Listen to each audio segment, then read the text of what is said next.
Alright, before we begin, let me make something very clear. I am a huge fan of the Blumhouse Halloween Trilogy, and especially of Halloween Ends. For me, David Gordon Green and his team of writers took a number of bold swings across the trilogy and delivered something that was truly memorable. I especially love Halloween Ends.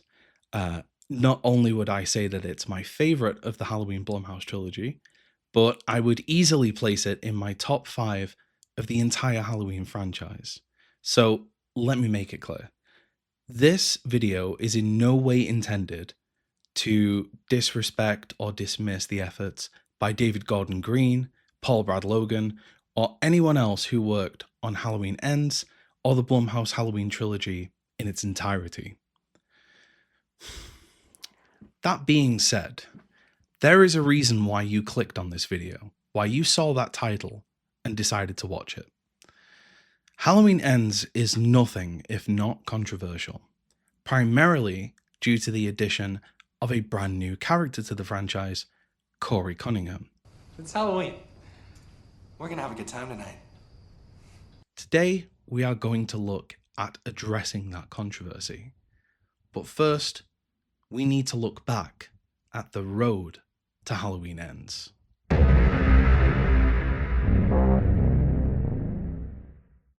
In 2009, Rob Zombie's Halloween 2, a sequel to his remake of the original Halloween, failed to live up to the critical and commercial success of that previous movie. With plans for a Halloween 3D falling through, and pitches for sequels and reboots failing to come to fruition, Dimension Films eventually lost the rights to the Halloween franchise. In 2016, those rights would be picked up by Blumhouse Productions, and in association with Universal and Miramax, work would begin on once again bringing the Boogeyman back to the big screen. Enter David Gordon Green and Danny McBride, perhaps best known at the time for their work in the comedy genre, with titles like Pineapple Express and Eastbound and Down. Let the boy watch. Their pitch of a legacy sequel that directly followed on from John Carpenter's original classic and ignored every other entry in the franchise was strong enough to impress head of Blumhouse Jason Blum, series producer Malik Akkad, and series creator John Carpenter. Carpenter would join the project as an executive producer and would be joined in 2017 by series icon and scream queen extraordinaire Jamie Lee Curtis, who would also be reprising her role as the iconic final girl Laurie Strode. Halloween 2018 was a huge success, making almost $260 million globally on a $10 million budget. Not only did it clean house at the box office, but it also fared well with critics and fans of the franchise alike. In 2019, 2 sequels would be announced in tandem, Halloween Kills and Halloween Ends. Production would begin on Halloween Kills in September of that year, and shooting would wrap in November. Halloween Ends was originally intended to shoot back to back with Halloween Kills, but according to star of the trilogy Andy Matichek, the production schedule was just too intense on Halloween Kills, so principal photography on Ends would be pushed back to a later date. What the filmmakers couldn't foresee, however, was the impending coronavirus pandemic. COVID-19 would severely delay the release of Halloween Kills and production on Halloween Ends. Kills would eventually come out in 2021, when it released simultaneously in theaters and on the streaming service Peacock. Kills did well at the box office despite the ongoing pandemic, but it fared much worse compared to its predecessor with critics and fans of the franchise. Kills was critiqued for being messy and making odd decisions with its characters and narrative threads. Comments by leading lady Jamie Lee Curtis, comparing the fictional depictions of street justice and mob violence in the movie to the real-world movement of Black Lives Matter, also rubbed some audiences the wrong way. That's what the movie is. The movie is about a mob. And so it's very interesting because it takes on what happens when trauma infects an entire community. And we're seeing it everywhere with the Black Lives Matter movement. And again, I want to remind everybody, it was pre-Black Lives Matter movement. Curtis would cause controversy yet again with her comments about the forthcoming Halloween Ends, which she said would make people very angry. So there's one more film to make, and I know what it's about, and it's going to blow people's minds open. It's going to make people very angry, and it's going to be shocking because it asks a lot of questions. That comment, coupled with the misunderstanding that Halloween Ends would somehow factor COVID-19 into its narrative, was enough for fans of the series to lower their expectations going into this final chapter of the Blumhouse trilogy. The addition of new character Corey Cunningham, who some fans had already begun to speculate would take on the mantle of the Shape and push Michael Myers out of the picture, was the final nail in the coffin for some Halloween fanatics who judged the movie entirely on the lack of Michael Myers before ever seeing the movie for themselves. Halloween Ends failed to outperform the previous two movies in the franchise at the box office and divided critical opinions. Some derided the movie as joyless and convoluted, while others considered it to be a pleasant surprise. There's got to be people out there that appreciate the different take. And like I said, I think this is closest in spirit to the original movie as far as themes and ideas. It's not just Michael Myers stabbing people again. Mm-hmm. Some critics and fans alike compared the movie to the black sheep of the Halloween franchise, Halloween 3: Season of the Witch, a comparison that is invoked by the movie itself, which uses those distinctive italic blue opening credits of Season of the Witch. Silver Shamrock, the evil mask company from Halloween 3, would also play a major role in one of the movie's many scrapped endings.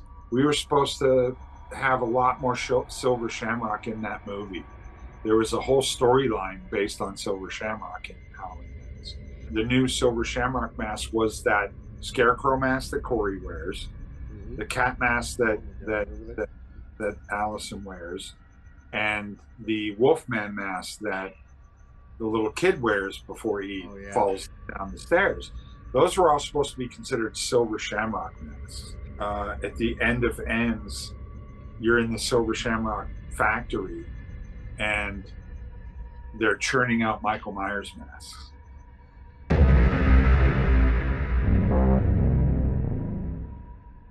So let's finally address the biggest controversy in Halloween Ends: Corey Cunningham.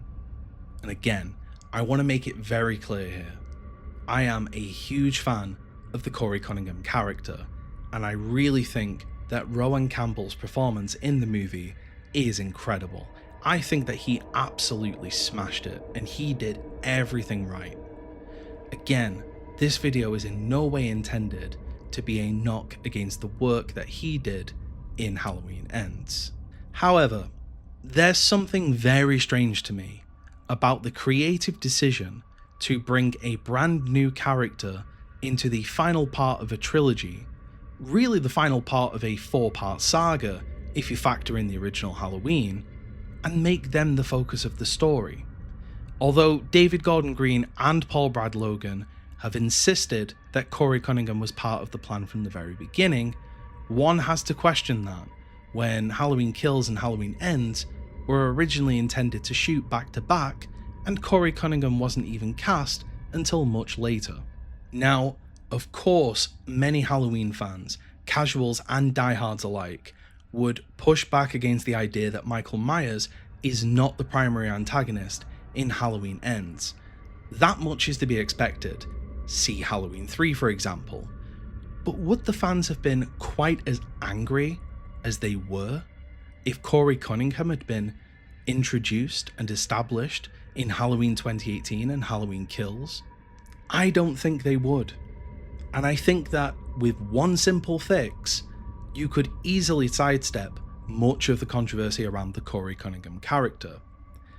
What if, instead of introducing a brand new character, Corey Cunningham, you brought back an existing character from Halloween 2018 and Halloween Kills? What if you didn't kill off Cameron Elam?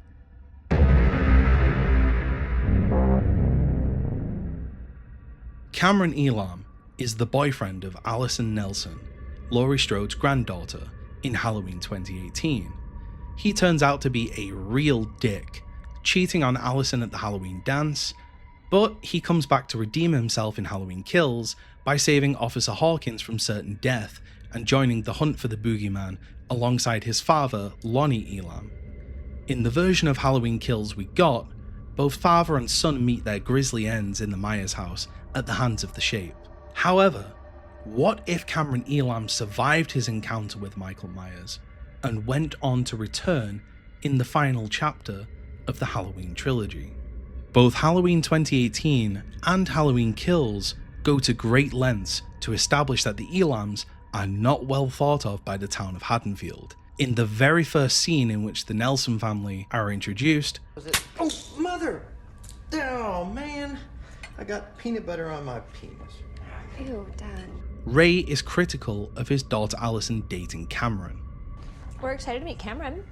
That whole family, though, had a reputation. Ray, come on. It was true. It's a relevant factor. Ray, Remember the one time Lonnie punched that cop in the face? Ray. That was... This comes up again later when Cameron is invited to dinner with Allison and her family. I guess my dad's like 7% Cherokee. I know Lonnie. I went to high school with him. He used to sell me peyote. Yeah. Ray brings the anecdote up at the table, and Cameron freezes up for a moment awkwardly, clearly uncomfortable with the implication. Fortunately, Ray turns the anecdote into a positive experience, which comes as a relief to Cameron. We see Cameron's mean streak and potential to surrender to temptation come into play during the Halloween dance when he gets off with another girl and acts like a total dick towards Allison. She came up to me and like whispered in my ear, okay, you don't have to cry about it, it's not that big a deal. Okay, here, you know what, no. Your fucking precious phone?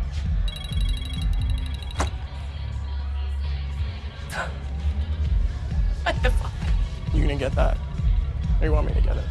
And had this deleted scene made the cut, we would have seen Cameron coming up against authority and once again having his father's reputation held against him. All the time. Who's your smart-ass friend? Hey, come here. No, I'm good, I'm chilling. Cupcake, get the fuck over here. Cameron Elam. Of course. Elam's always running their mouths. It's a pretty dress you got on, though. Doesn't he look adorable? That is definitely breathtaking. Breathtaking, it is. Go fuck yourself, Dad. Fuck! What are you doing? I didn't do anything! Cameron, you're running stop. Hey, take him in. All right? He's drunk off his face on school Are you grounds. serious right now? You're Serious. gonna We'll do have that? to deal with this shit. Who's the little bitch now? Party's over. Let's go. Allison, dude. Even without this scene, however, there is enough going on in Halloween 2018 to clearly convey to the viewer that the Elams are bad news. In Halloween Kills, we get quite a bit of character development for Lonnie Elam himself. Not only do we follow Lonnie during Michael's ongoing rampage through the town, but we also flash back to that fateful Halloween night in 1978 when he came home.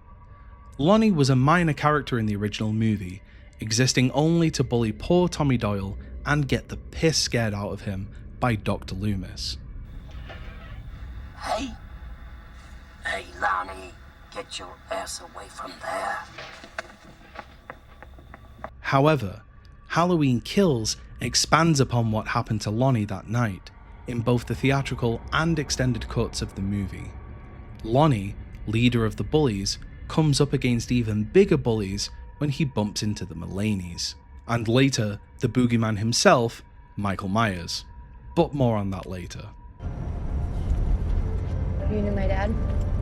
Yeah, I knew Ray. He used to sell me peyote. For the bulk of the movie, we see Lonnie as an adult in 2018, a survivor of the Shape who has befriended Tommy Doyle, the boy he used to bully. When Cameron pops back up After saving the life of Officer Hawkins, he joins the crusade against Michael with his father Lonnie and Tommy Doyle, redeeming himself for his negative actions in the previous movie. Cameron and Allison come together once again, the chaos of Michael's killing spree bringing them closer than ever, and they set out to finish the evil once and for all together. So right there, you have Cameron established within this world. We understand his turbulent romantic relationship with Allison. We know that Laurie is already aware of who he is, and we know a lot about his character, both positive and negative, from the events of the previous movies. So if Cameron were to take the place of Corey in Halloween Ends, we would immediately sidestep the whole issue of introducing a brand new character to the closing chapter of a trilogy, and also sidestep the need to introduce him to Allison and to Laurie, and to build relationships with these two characters. Those relationships would already exist. The eventual corruption of Cameron, a character who managed to redeem himself and the reputation of his father in the events of Halloween Kills, would hit so much harder, I feel, than it happening to a complete stranger like Corey Cunningham. Going back to what Jamie Lee Curtis was saying about Halloween Ends making people very angry, I think this whole concept would make much more sense within the context of it being Cameron Elam instead of Corey Cunningham. To quote Jamie Lee Curtis in that interview, "This is what happens in a town when we have all become monsters."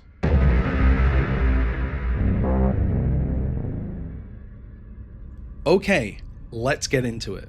In order to fix Halloween Ends, we actually need to go back to Halloween Kills and implement the change there, to ensure that Cameron Elam survives his encounter with the Shape.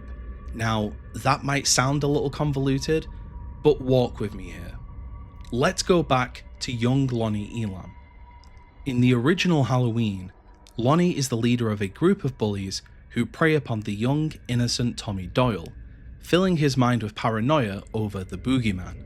Lonnie isn't the only kid going around town fearmongering, of course, but with the additional context provided in Halloween Kills, he becomes our focus. So let's examine that more closely.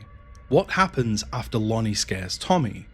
Tommy tries in turn to scare young Lindsay Wallace. Perhaps as a way to combat his own fear of the boogeyman, Tommy starts to assimilate with the spread of fear that Lonnie partakes in.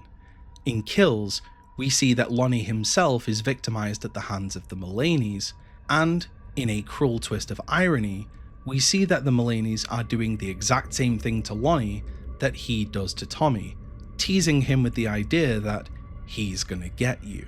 Again, it's like poetry, so if they rhyme, every stanza kind of rhymes with the last one. Hopefully it'll work. It's kind of like the idea of the cycle of violence, although in this specific instance, it's a cycle of fearmongering. Going back to what Jamie Lee Curtis said, this is what happens in a town when we have all become monsters. Also, remember the name Mulaney, because that will become more important later on when we get to Halloween Ends.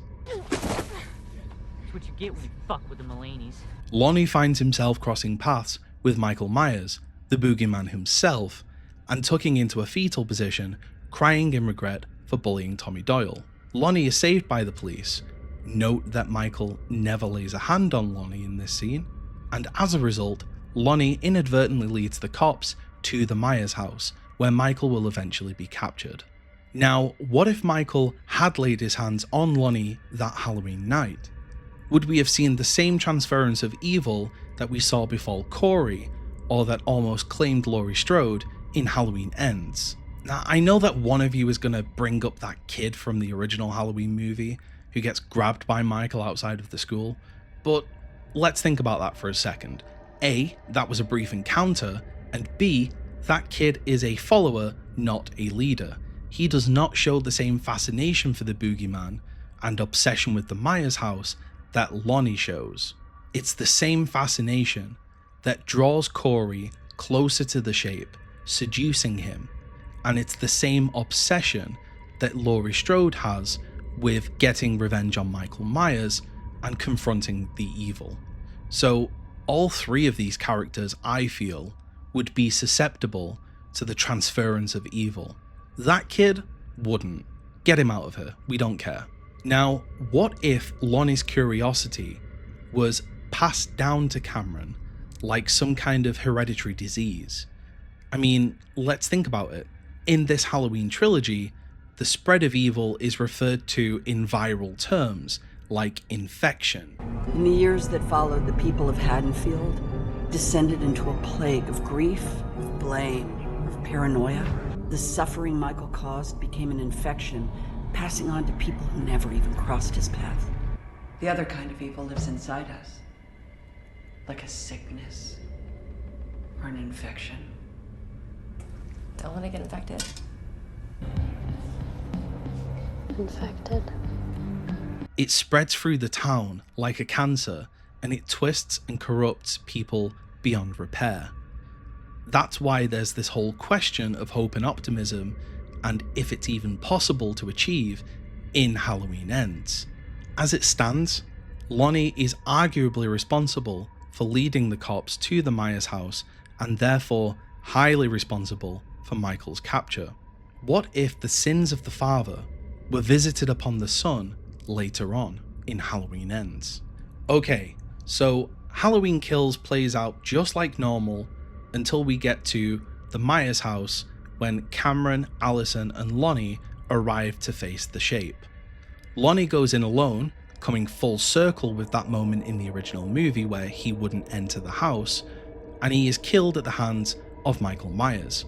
Cameron and Allison charge in after him, and Cameron discovers his father's body stuffed in the attic. Michael attacks and injures Cameron, but in this version of the movie, Cameron survives his encounter with Michael Myers. Allison's distraction proves effective, and Michael gives chase. Karen arrives on the scene, baits Michael into following her, and the mob strike, taking down the shape for just a moment. Michael springs back to life, eliminates the mob, returns to the Myers house, and strikes Karen down. Boom. Roll credits on Halloween Kills. Now, at the end of Halloween Kills, we have both Cameron and Allison losing their parents at the hands of Michael Myers. Allison still has Laurie, and as we will find out in Halloween Ends, Cameron still has his estranged mother, who we never meet in the previous two movies, but both of them have this horrendous shared experience of losing the ones closest to them, their friends and their parents. This will bring them closer together, but as we get into Halloween Ends, another tragic event will tear them further apart.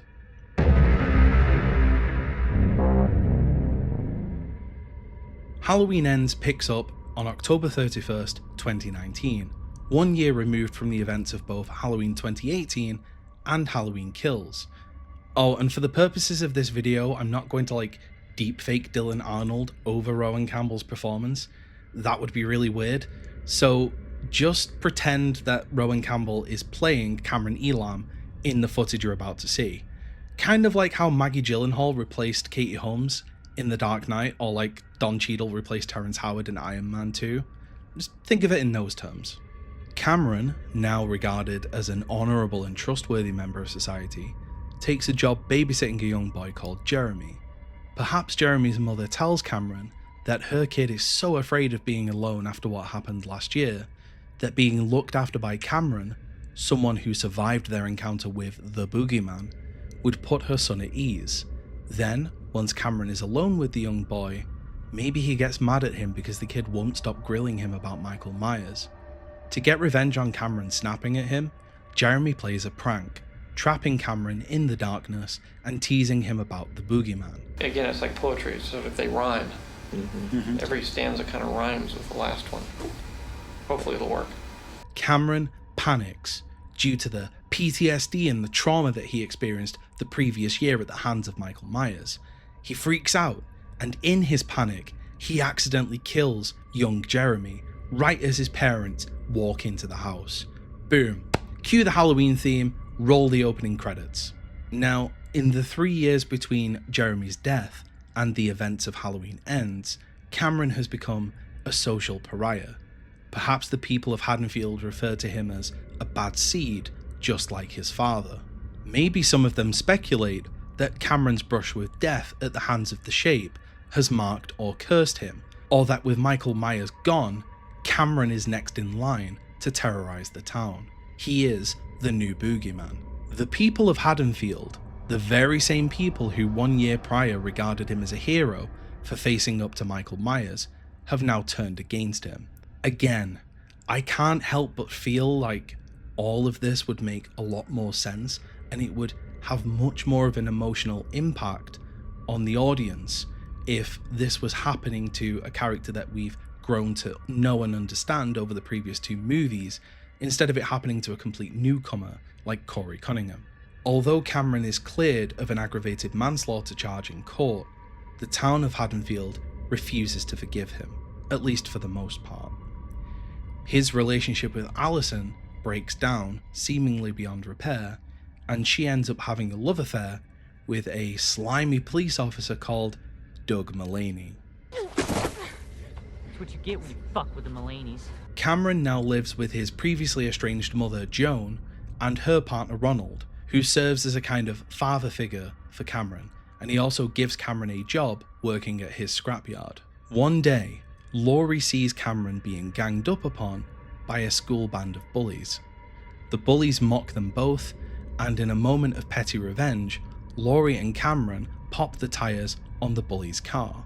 Laurie, sensing an opportunity to reunite Cameron with Allison, takes the injured Cameron to the doctor's office where Allison works. The two are reunited, and sparks fly once again, just like they did before the night he came home.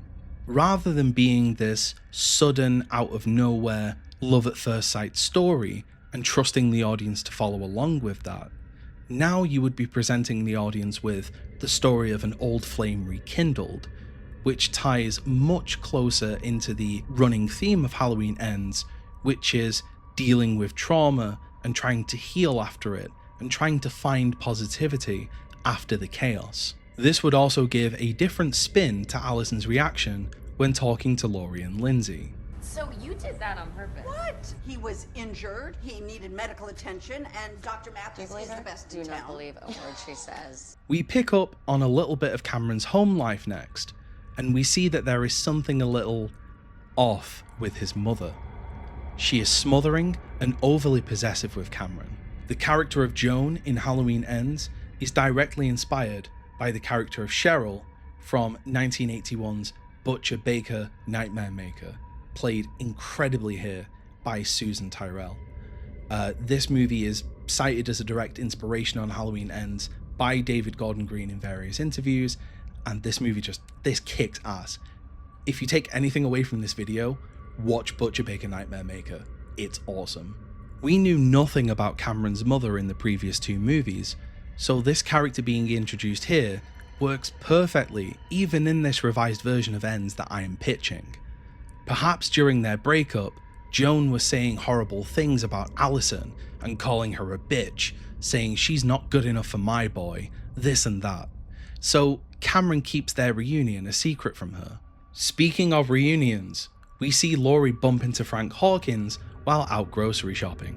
Perhaps when Frank is calling Cameron a good kid, he would talk about Cameron saving his life, circling back to the events of the previous 2 movies, and once again setting the scene for Cameron's impending journey into darkness. It would also fit quite nicely next to the encounter between Laurie and Sondra's sister outside the store, Sondra also being a character who was stabbed in the neck during the rampage of Michael Myers. In this moment, Laurie is on the receiving end of the same kind of abuse Cameron gets, creating more connective tissue between the characters through their shared experiences. Cameron is regarded as a hero by Frank for saving his life, while Laurie is regarded as a monster for aggravating a murderer and not even knowing her neighbor's name. After more time reconnecting, Allison invites Cameron to a Halloween party as her date. Deb, Allison's bitchy co-worker at the doctor's office, says to Allison, "You're back with him? But he killed that kid," trying to get a rise out of her. Allison stands her ground with some encouragement from Lindsay and takes Cameron to the dance floor. Sometime later, Cameron bumps into Jeremy's mother, who lashes out at Cameron and makes him feel awful for enjoying himself with Allison. Cameron flees, Allison gives chase, and the pair have an argument. Again, I can't help but feel like this argument, the way it goes down, is more befitting of an experienced couple than two relative strangers who have gone out for their first date together. Cameron's comments here about how Allison is perceived as positive while he is perceived as negative ties back into Laurie's encounter with Sandra's sister at the grocery store. Again, it's like poetry, so if they rhyme. Cameron walks home alone and is jumped by the band bullies. Terry Tramer, grandson of Ben Tramer, remember him?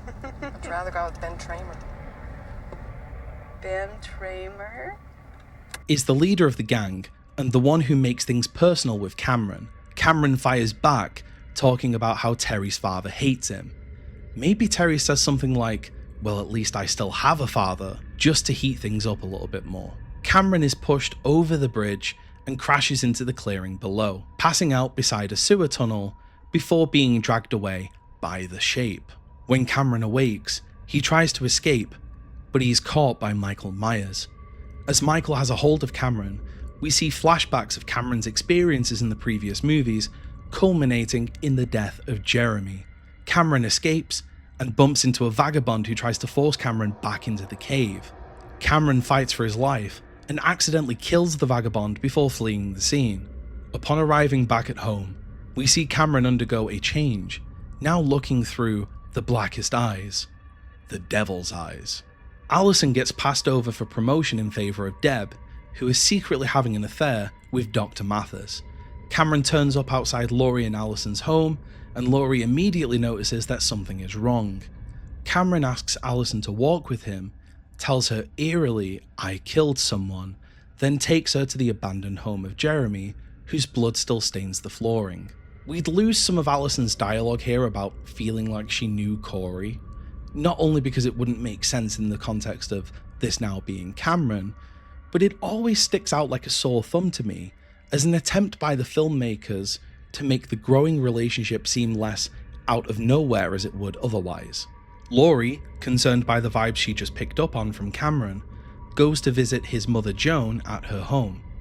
Laurie's visit goes down like a lead balloon, and Joan tells Laurie that just because your boogeyman died, it doesn't mean that she can project her fears onto Cameron.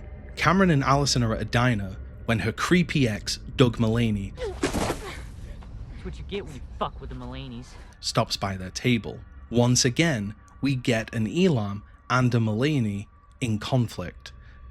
Don't worry, I'm not going to play the George Lucas clip again. I'm sure you're all connecting the dots by now. Doug goes back to his table, and maybe he says something to his friends like, "The kid's a punk, just like his old man."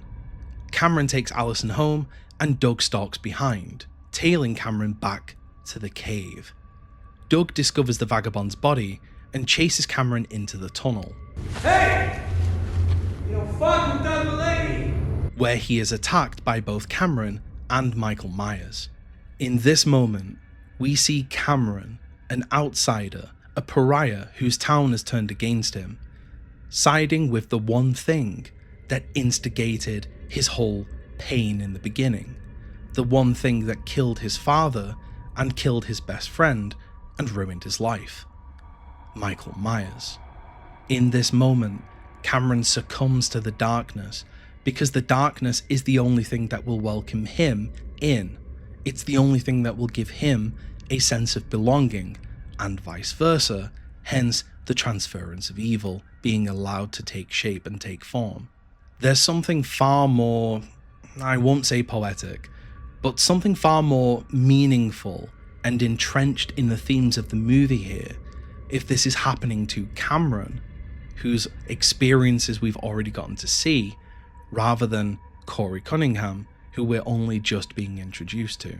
Cameron asks the weakened Michael to show him how to do it, and the transference of evil is complete. They kill Doug.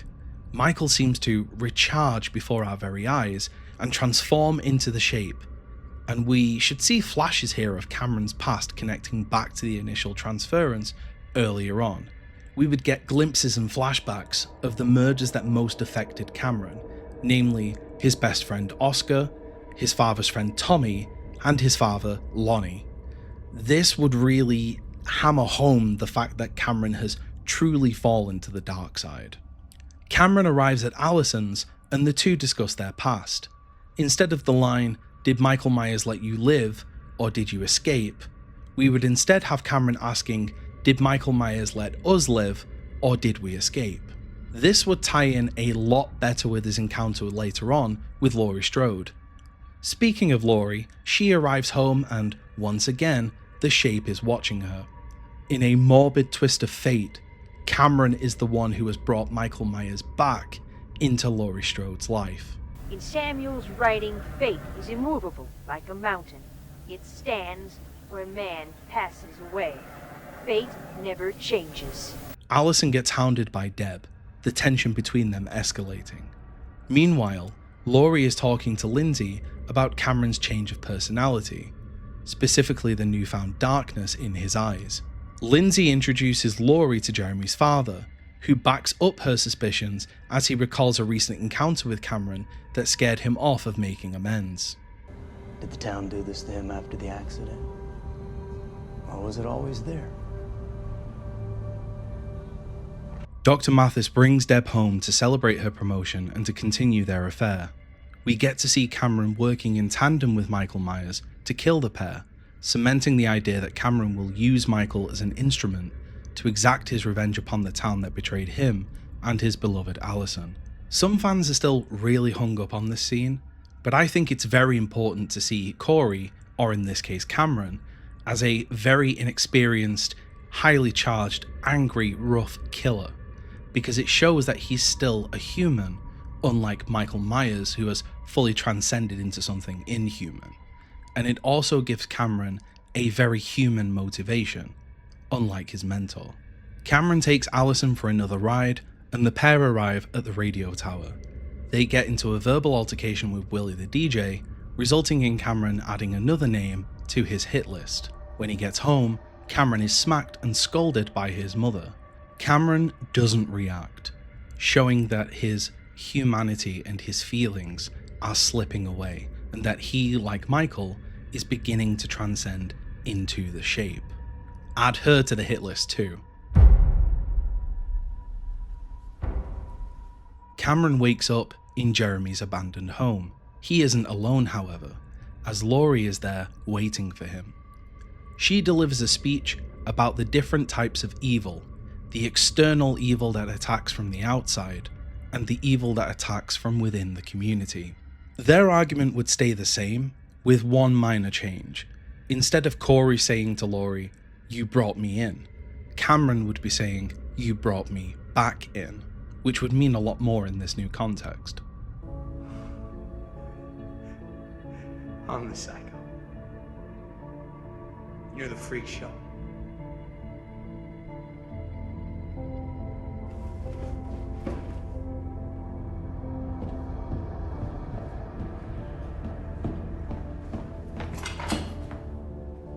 Cameron calls Allison and tells her that Laurie is going to kill him. Cameron heads to the cave to wrestle the mask from Michael Myers in a scene that pissed off many a fan of the franchise. Again, wouldn't it make more sense here if Cameron was not only powered up by the transference of evil, but also driven by the rage he feels against Michael himself? The movie never communicates this to the audience directly or overtly, but the way that I've always read this scene goes something like this. Corey realizes that he doesn't need Michael himself to take revenge against Haddonfield. He just needs what Michael represents, that being the mask. Again, calling back to another controversial scene in the trilogy, Dr. Sartain believed that there was some evil presence imbued within that mask, hence his obsession with it. We see this during the introduction of Michael in this trilogy, where the mere sight of the mask appears to send Michael's fellow inmates/patients into a frenzy. The mask appears to hold some of Michael's power, and that is something that is implied and hinted at throughout the entire Blumhouse trilogy. It's no accident that Corey completely transforms into the Shape once he dons the mask. But I'm jumping ahead again. In this version of Halloween Ends, Cameron is able to overpower Michael because of Michael's weakened state, the evil growing within Cameron's body, his lust and desire for the mask, and finally, because of Cameron's own rage against Michael the person, who is responsible for setting off the chain of events which have destroyed his life and claimed his father's life as well. Maybe Cameron screams at Michael, "You should have killed me like you killed my father." Corey, or Cameron in our movie, is obsessed with Allison. Who tried to kill Allison multiple times and almost took her away from Cameron for good? Michael Myers.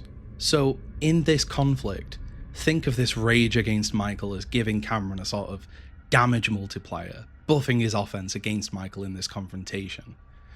It sounds silly when I put it in those terms, but you get the picture.